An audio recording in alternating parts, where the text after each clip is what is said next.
বিসমিল্লাহির রহমানির রহিম।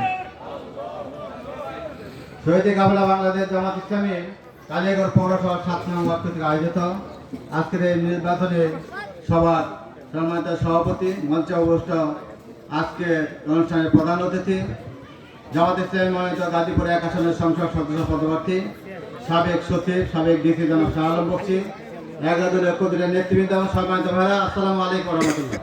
যেহেতু নামাজের সময় হয়ে গেছে, নামাজের আগে আমাদের অতিথি বক্তব্য রাখবেন। আমি শুধু দুটি কথা আপনাদের কাছে বলতে চাই।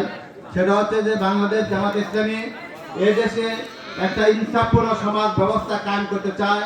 যে সমাজ ব্যবস্থা কায়েম হলে এখানে ধনী গরিব, হিন্দু বৌদ্ধ খ্রিস্টান সকলে মিলেমিশে আমরা বাংলাদেশে বসবাস করতে পারবো।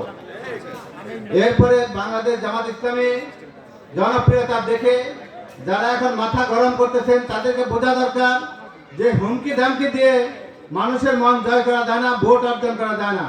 বরং আপনার যত হুমকি ধামকি দিবেন আপনার তত নিচের দিকে চলে যাবেন ইনশাআল্লাহ।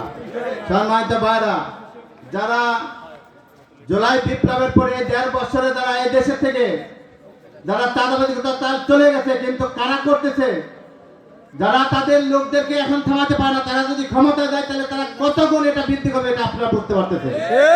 এই জন্য আমি আপনাদেরকে অনুরোধ করতে চাই, দেশটাকে আমরা গঠন করতে চাই, দেশটাকে আমরা সামনের দিকে নিয়ে যেতে চাই।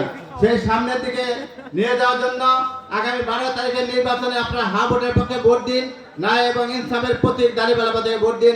সকলকে ধন্যবাদ। আসসালামু আলাইকুম।